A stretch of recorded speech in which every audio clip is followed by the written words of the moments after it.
माधवा हे नंद नंदना हे राधा माधवा। सभी बड़े प्रेम से भगवान के संकीर्तन में सभी लोग ताली बजा बजा के तालियों का सहयोग देकर के बोला करें बड़े प्रेम से। ताली बजाने से जो हमारे हाथ की रेखाएं हैं वो मिट जाती हैं, जो अशुभ रेखाएं होती हैं वो मिट जाती हैं और शुभ रेखाओं का निर्माण होता है। इसीलिए बड़े प्रेम से ताली बजा बजा के बोलेंगे ओ मुरलीधरा मनमोहना, मुरलीधरा मनमोहना, हे नंद नंदना हे राधा माधवा, हे नंद नंदना हे राधा माधवा। ओ मुरलीधरा मनमोहना, ओ मुरलीधरा मनमोहना, ओ मुरलीधरा मनमोहना, ओ मुरलीधरा मनमोहना, ओ मुरलीधरा मनमोहना, ओ मुरलीधरा मनमोहना, ओ मुरलीधरा मनमोहना, ओ मुरलीधरा मनमोहना, ओ मुरलीधरा मनमोहना। ओ नंदना हे राधा माधवा, हे नंदना हे राधा माधवा। ओ मुरलीधरा मनमोहना, मुरलीधरा मनमोहना, ओ नंदना हे राधा माधवा, हे नंदना हे राधा माधवा, हे नंदना हे राधा माधवा, हे नंदना हे राधा माधवा। ओ मुरलीधरा मनमोहना, ओ मुरलीधरा मनमोहना, ओ मुरलीधरा मनमोहना, ओ मुरलीधरा मनमोहना, ओ मुरलीधरा मनमोहना, ओ मुरलीधरा मनमोहना, ओ मुरलीधरा मनमोहना। हे नंद नंदना हे राधा माधवा, हे नंद नंदना हे राधा माधवा, ओ हे नंद नंदना हे राधा माधवा, हे नंद नंदना हे राधा माधवा। ओ मुरलीधरा मनमोहना, ओ मुरलीधरा मनमोहना, हे नंद नंदना हे राधा माधवा, हे नंद नंदना हे राधा माधवा। ओ मुरलीधरा मनमोहना, मुरलीधरा मनमोहना, हे नंद नंदना हे राधा माधवा, हे नंद नंदना हे राधा माधवा, हे नंद नंदना हे राधा माधवा, हे नंद नंदना हे राधा माधवा।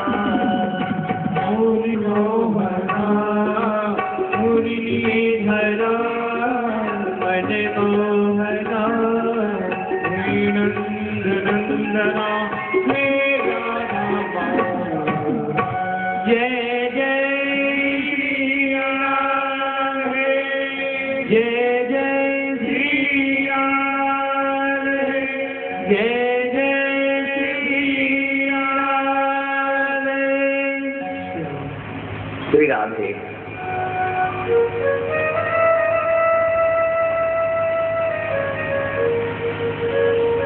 बड़ा सुंदर भाव नरीला मंडी के सभी भक्तजन समय पर पहुंचकर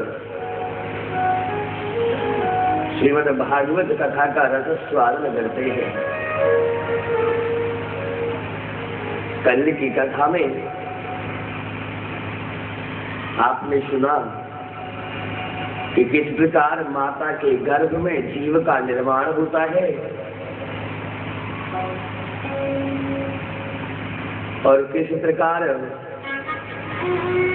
पृथ्वी पर आकर जीव कर्म करता है। जो जैसे कर्म करता है उसे वैसे ही भोग भोगने पड़ते हैं। इस कर्म बंधन से स्वयं परमात्मा भी न बच सके तो फिर हम मनुष्यों का तो कहना ही क्या है। जिसने जन्म लिया है उसकी मृत्यु निश्चित है। जन्म लेने के उपरांत मृत्यु होने से पहले इन दोनों के बीच का जो कारण है, जो निर्माण है, जन्म हमें हमारे कर्मों से मिलता है और मृत्यु उपरांत हमें उन कर्मों को भोगना पड़ता है। जन्म से मृत्यु के मध्य का जो जीवन चरित्र है आपको कल बताया 28 प्रकार के नरक होते हैं। नरकों की व्याख्या, नरकों का ज्ञान कल आपने सुना। शास्त्र में, वेदांत में, वेदों में मनुष्य को हाथी कहकर संबोधित किया है। समझने योग्य प्रसंग है, जरा ध्यान दीजिएगा। वेदांत में मनुष्य को हाथी कहकर के संबोधित किया, ऐसा क्यों? क्या मनुष्य हाथी हो सकता है? हाथी और मनुष्य की परस्पर कोई संधि नहीं हो सकती, लेकिन वेदांत ने ऐसी रचना क्यों की कि मनुष्य को हाथी की संज्ञा प्रदान कर दी?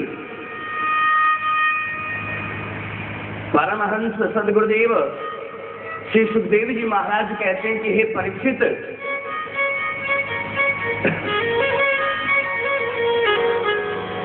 ध्यान देना कि मनुष्य एक हाथी की भांति है।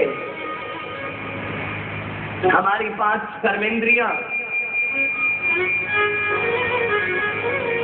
जैसे एक हाथी को एक कालिंदी में ले जाया जाता है, एक विशाल काय तालाब में लेके जाया जाता है और उस विशाल काया से निरूपित उस हाथी को जल में उतारा जाता है।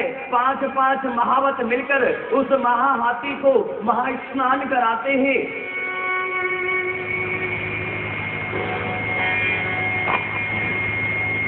दो घंटे 3 घंटे की मशक्कत के बाद उस हाथी को शुद्ध किया जाता है, रगड़ रगड़ के नहलाया जाता है।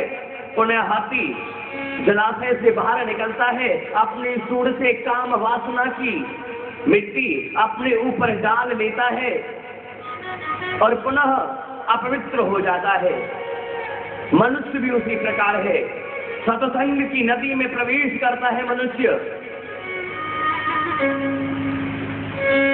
व्यास गद्दी पर बैठकर विद्वान आचार्य व्यास उसको रगड़ रगड़ के पवित्र करते हैं, उसके पापों को काटते हैं और उसी हाथी की भांति, उस गजराज की भांति जैसे ही मनुष्य इस सत्संग रूपी महानदी से निकलता है, संसार रूपी किनारे पर चढ़ता है, काम और वासना, मोह, अंधकार,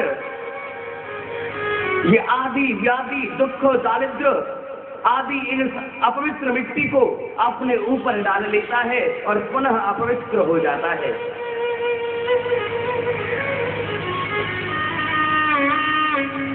समझने योग्य बात है। तो सदगुरुदेव श्री सुखदेव जी कहते हैं कि हे परीक्षित, जो मनुष्य इस बात को भली भांति समझ लेता है, अपना उद्धार कर लेता है, जीवन और मरण के चक्र से मुक्त हो जाता है। मनुष्य के जीवन की सबसे बड़ी भ्रांति कि वो अपने द्वारा एकत्रित किए हुए उस धन को अपना समझता है, जो वास्तव में उसका नहीं होता। एक संत कहते हैं कि मनुष्य का अपना केवल वो है जो उसके उदर के अंदर है, जो उसने खा रखा है, जो तिजोरियों में रखा है, घर में रखा है, वो वास्तव में उसका नहीं है। अरे कौन जाने अगले पल के बारे में, कौन जानता है? हम अभी यहाँ पर बैठे हैं, बाहर न जाने क्या हो जाए। हम यहाँ पर व्यास मंच पर बैठकर आपको कथा का रसस्वादन करा रहे हैं, लेकिन न जाने अगले पल क्या हो जाए।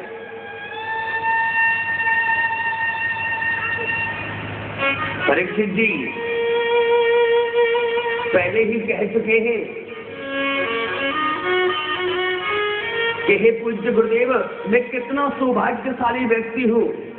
किसी भी मनुष्य को ये नहीं पता कि उसकी मृत्यु कब होगी, लेकिन मेरे सौभाग्य को देखिए गुरुदेव कि मैं जानता हूँ 7 दिन से पहले मुझे मार नहीं सकता कोई इतना दावा ठोकर के कह सकता है कि मैं इतने दिन तक नहीं मरूंगा। क्या कोई अपने बारे में इतनी कल्पना कर सकता है?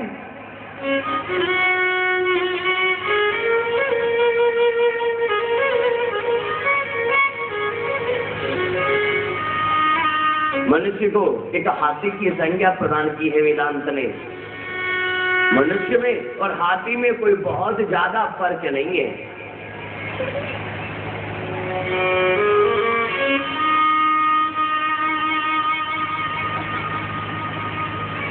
ये समझने योग्य बातें हैं।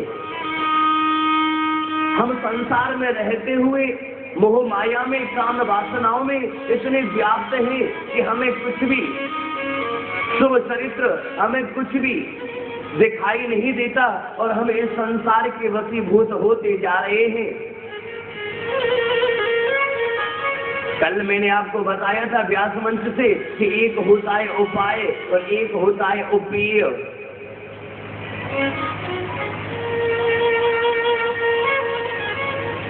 उपाय माने साधन, उपेय माने जो उस साधन के द्वारा प्राप्त होने वाला पदार्थ, प्राप्त होने वाली वस्तु। हमारी विचारधाराएं कितनी निंद किए हैं। उपाय हम भगवान को बनाते हैं और उपेय हम संसार को बनाते हैं। हम भगवान की पूजा करते हैं इसलिए कि हे भगवान हमें इस मोह माया में और ज्यादा फंसा, जबकि होना ये चाहिए था कि ये संसार उपाय होता। इस संसार में आकर के हम ऐसे उपाय करते तो उपेय के फल में हम परमात्मा को प्राप्त कर जाते। वृद्ध अवस्था आ जाती है, लेकिन मोह माया का पर्दा हमारे चक्षु, हमारे नेत्रों से नहीं हटता। एक जगह हम प्रवचन कर रहे थे कि वो सामने ही जहां पर पांडाल था उनके सम्मुख एक 4 मंजिल का मकान, उस मकान की 4थी मंजिल पर एक माता खिड़की खोलती, बारंबार हमें देखती, फिर खिड़की बंद कर देती, फिर खिड़की खोलती, फिर खिड़की को बंद कर देती। मन में बड़ा विचार आया। हमने मन में सोचा कितना अच्छा होता अगर ये माता ऊपर से ना झांक के नीचे उतर के आती, पांडाल में बैठती और कुछ ज्ञान की बातें, कुछ भगवान के चरित्र का दर्शन करती, अपने जीवन को सफल बनाती। मन में विचार आया, एक बात कहूं, ब्रजवासियों में एक कमी है कि मन में जो बात होती है वो जिह्वा पर जरूर आती है। हमने एक दिन देखा, 2 दिन देखा कि माता हमें रोजाना ऊपर से देखती है, लेकिन नीचे उतरकर पंडाल में नहीं आती, भगवान को नमस्कार नहीं करती, कुछ ज्ञान की बातें नहीं सुनती। एक दिन देखा, 2 दिन देखा, तीसरे दिन हम स्वयं पहुंच गए। अरे माता, आप बारंबार खिड़की को खोलकर हमें देखती रहती हो, आप नीचे क्यों नहीं आती? आपको नीचे आना चाहिए। आप नीचे उतर के आएंगी, सत्संग में बैठेंगी, आपको देख करके युवा पीढ़ी के व्यक्तियों के ऊपर भी इसका असर पड़ेगा, उन्हें भी ज्ञान होगा। आपको देख करके बच्चे भी आएंगे, उनको भी ज्ञान होगा। आप अपना भी कल्याण करें, इस समाज का भी कल्याण करें, आपको अवश्य आना चाहिए। माता कहती है कि व्यास जी हम तुम्हें क्या बताएं, आप बिना सोचे समझे बोल गए। तुम्हें नहीं पता कि मुझे ब्लड प्रेशर कितना रहता है, मेरा बीपी कितना हाई रहता है, तुम्हें नहीं पता कि मुझे कितनी डायबिटीज रहती है, तुम्हें ये भी नहीं मालूम कि मेरी हड्डियों में कैल्शियम की कमी है, मैं चल नहीं सकती, बिना एयर कंडीशनर के मैं रह नहीं सकती, बड़ा कष्ट होता है। अब हमने उनकी जब इतनी बीमारियों के बारे में सुना कि उन्हें ब्लड प्रेशर भी है, डायबिटीज भी है, हड्डियों में कैल्शियम की कमी भी है, गर्मी से इतनी एलर्जी कि बिना एयर कंडीशनर के वो रह नहीं सकती। अच्छा माता कोई बात नहीं, लेकिन मेरे गोविंद बड़े दयालु हैं। अगले ही दिन जब हम प्रवचन देने के लिए बैठे तो सामने, क्योंकि हमारी व्यास गद्दी के बिल्कुल सामने उस माता का मकान था, अगले दिन माता ने खिड़की नहीं खोली। हमने विचार किया कि अरे माता हमारी बातों का बुरा मान गई, शायद इसलिए ये खिड़की नहीं खुली, लेकिन फिर ध्यान से देखा कि वही माता जो चौथी मंजिल पर खिड़की खोल खोल करके बारंबार देखती थी, वही माता आज चौथी मंजिल से नीचे उतरकर घर के बाहर चबूतरे पर चक्कर पे चक्कर लगा रही है। हमारे मन में फिर कष्ट उत्पन्न हो गया। पहले तो कहा था, अरे स्वामी जी, अरे व्यास जी, हम बिना एयर कंडीशनर के नहीं रह सकते, हम नीचे उतरने में बड़ी सामर्थ्यवान नहीं है, हमसे चला नहीं जाता, हमारा बीपी हाई रहता है, हमें डायबिटीज की परेशानी है। मैंने कि ये क्या चमत्कार हुआ, कथा में आने के लिए इतनी बीमारियों का बहाना लगा दिया और हम देख रहे हैं कि घर के बाहर चौथी मंजिल से नीचे उतरकर चक्कर पे चक्कर काटे जा रहे हैं। महाराज, हम पुनः व्यास गद्दी से उठकर माता के पास पहुंचे और कहा कि माता, आप तो कहती थी कि आप बिना एयर कंडीशनर के नहीं रह सकती, आपसे चला नहीं जाता, आपसे उतरा नहीं जाता, आपको अच्छी तरह सुनाई नहीं देता, आपको दिखाई नहीं देता, आपसे बोला नहीं जाता, आज तो आप चक्कर पे चक्कर काट रही है, इतनी सामर्थ्य आपके पास कहां से आई? वह माता से हमने यह कहा ही था कि माता ने फिर बोलना प्रारंभ कर दिया, अरे व्यास जी, बिना सोचे समझे चले आते हो, तुम्हें मालूम नहीं कि मेरा पोता रोजाना स्कूल से 2 बजे आ जाता था, आज 3:30 बज चुके हैं, अभी तक वो आया नहीं है। इस मोह माया में वृद्ध अवस्था आ गई, लेकिन माया को ना छोड़ा। हम कहीं पर जाते हैं, मिष्ठान अतिशय हमें प्रिय है, अगर हम अपनी प्रसादी का थोड़ी सी चाय किसी को दे दे, कुछ मिष्ठान किसी को दे दे कि नहीं गुरुजी, मीठे से जरा परहेज है, तो मीठे से क्या परहेज है? तो महाराज जी, अंदर ही हमारी शुगर मिल खुल गई है, हमें शुगर की परेशानी है, हम मीठा और ज्यादा बाहर का प्रोडक्ट हम ले नहीं सकते, हम एक्सेप्ट नहीं कर सकते। इन बात से सीखो, ये सीखने योग्य तत्व है।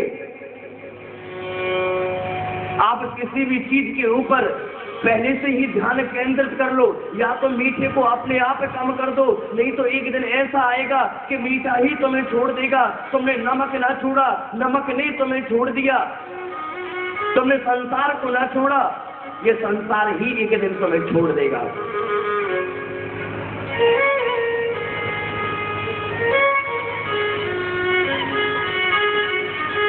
बहुत से जनसाधारण कहते हैं, अगर हम किसी से पूछे कि क्या हाल चाल है, हमारी दैनिक क्रियाकलाप में ऐसा होता है, अगर कोई किसी के बारे में पूछ ले, अरे भैया कैसा समय कट रहा है, सब ठीक तो चल रहा है ना, तो सभी क्या जवाब देते हैं?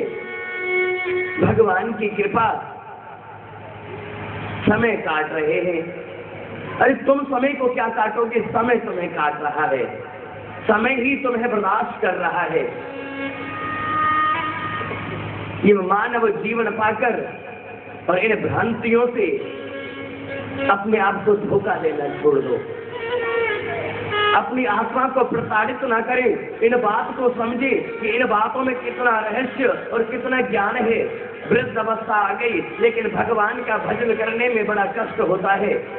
अरे व्यास जी, हमसे पालती मार के नहीं बैठा जाता, हमारे घुटनों में दर्द होता है, हमारी कमर में दर्द हो जाता है,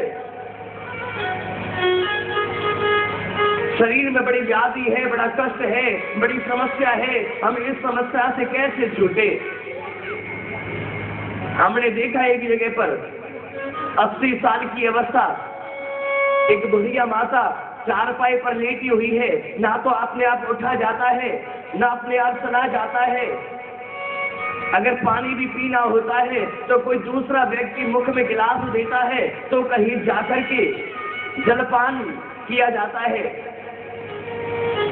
शरीर में सामर्थ्य नहीं है, लेकिन फिर भी उस चारपाई पर पड़े पड़े कल्पना करते हैं, आवाज देते, अरे बहू जरा वो टान पर रखा हुआ अचार तो चखा दे।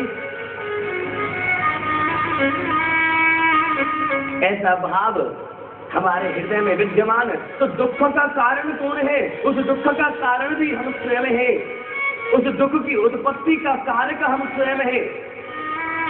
अरे कर्म बंधन से तो कोई ना छूटा है, ना कोई छूटेगा। सदा ना रहा है, सदा ना रहेगा। फसाना किसी का नहीं चाहिए, दिल दुखाना किसी का। संसार के लोगों से आशा ही नहीं करना, संसार के लोगों से आशा ही नहीं करना। जब कोई न हो तेरा राधे श्याम जपा करना, जब कोई न हो तेरा राधे श्याम जपा करना। संसार के लोगों से आशा ही नहीं करना। जीवन के समुद्र में तूफान भी आते हैं, जीवन के समुद्र में तूफान भी आते हैं, जीवन के समुद्र में तूफान भी आते हैं। जो प्रभु को भजते हैं, प्रभु आप बचाते हैं, वो आप ही आएंगे, वो आप ही आएंगे। तुम याद किया करना, जब कोई न हो तेरा राधे श्याम जपा करना। संसार के लोगों से आशा ही नहीं करना, जब कोई न हो तेरा राधे श्याम जपा करना। संसार के लोगों से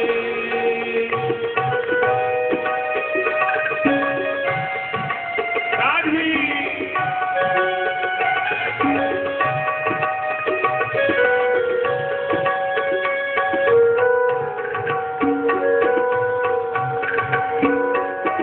तो भूल गया बंदे, यह देश बिगाना है।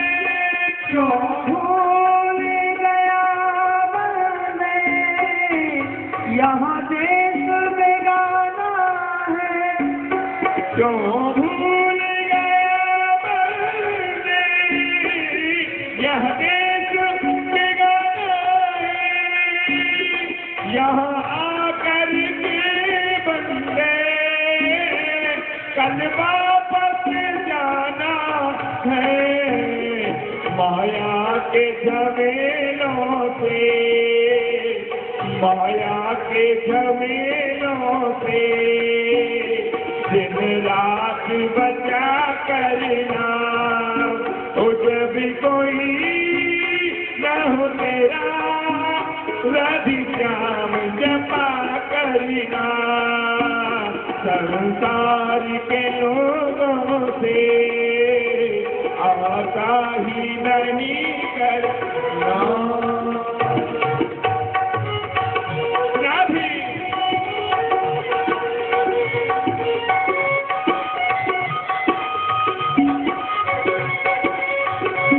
इस संसार में कोई किसी का साथ नहीं लेता। क्यों सोच रहा मन में प्रभु तुझसे दूर नहीं। क्यों सोच रहा मन में प्रभु तुझसे दूर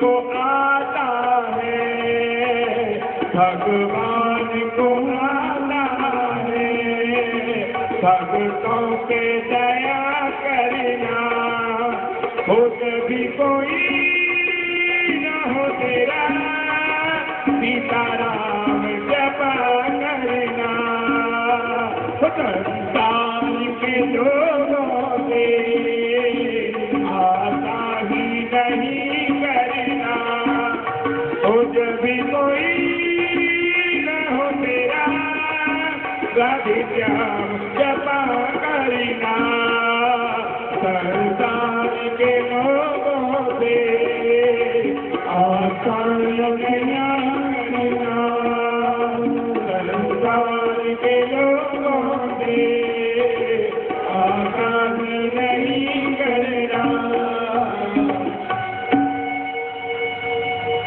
ये संसार में जितने भी रिश्ते हैं, जितने भी नाते हैं, ये केवल तब तक है जब तक हम हैं। हम चले जाएंगे, ये रिश्ते भी समाप्त। सब मतलब के रिश्ते, कोई किसी का साथ नहीं देता। जो जैसी कर्म करता है उसे वैसे ही भोग भोगने पड़ते हैं। ये बात सुखदेव जी राजा परीक्षित को सुना रहे हैं। सुनाते सुनाते परमहंस सदगुरुदेव श्री सुखदेव जी कहते हैं कि हे राजन, मुझे एक उपाख्यान याद आ रहा है, उसे हम कहते हैं अजामिलोपाख्यान। एक अजामिल नाम के पंडित जी भगवान का भजन करना, भगवान का कीर्तन करना, यज्ञ अनुष्ठान कराना, यही उनका कर्म था। बड़े प्रसन्न चित्त रहते थे। लेकिन ये संसार, अगर कोई भगवान की भक्ति करे, भगवान का नाम ले, तो संसारी जीव पैर पकड़ के खींचते हैं। ये मोह माया रूपी ये संसारी जो रिश्ते हैं, ये हमें अपनी तरफ आकर्षित करते हैं, हमें खींचते हैं, हमें दुख देते हैं। अजामिल नाम के पंडित जी बड़ी सुख शांति के साथ अपने जीवन को व्यतीत करते थे। भगवान का नाम लेते थे, लोगों का कल्याण करने के लिए संकीर्तन कराना, भजन करना, कथा करना, हवन इत्यादि शुभ कर्म करना, यही उनका कर्म था। एक दिवस वही अजामिल पंडित जी कहीं रास्ते में से निकल रहे थे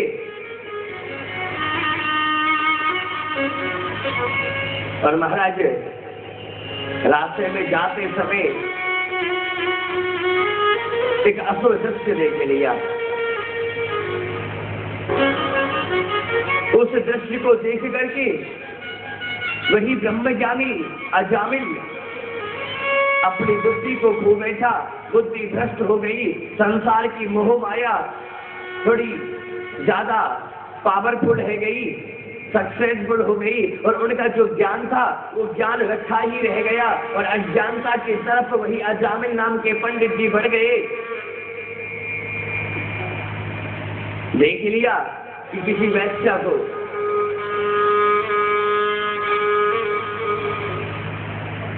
काम वासना से लिप्त किसी वैश्या को देखा, देख करके मन में भाव जागा, चित्त की प्रवृत्ति बदली, अंतर आत्मा की गहराई डुबकी खाने लगी, विचारधाराओं में परिवर्तन आया।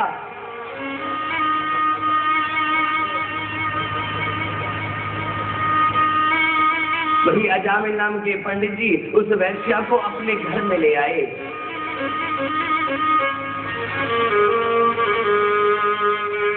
और घर में ला करके महाराज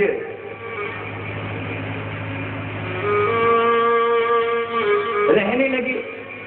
लेकिन जो कमाई वो करती थी, भगवान के नाम लेकर के जो दक्षिणा उन्हें मिलती थी, एक बात कहूं, ब्राह्मण का कर्म क्या है कि भिक्षाम देहि दीक्षाम देहि, उसी को ब्राह्मण कहते हैं। संसार, इस समाज अपने प्रेमी जनों के कल्याण के लिए शुभ चरित्र, हवन, यज्ञ, अनुष्ठान, व्रत, प्रवचन, सत्संग, कीर्तन, इस प्रकार के शुभ कर्म करता रहे समाज के कल्याण के लिए, और बदले में जो दक्षिणा से प्राप्त हो उसी से अपनी आजीविका चलाए। यही ब्राह्मण का कर्म है।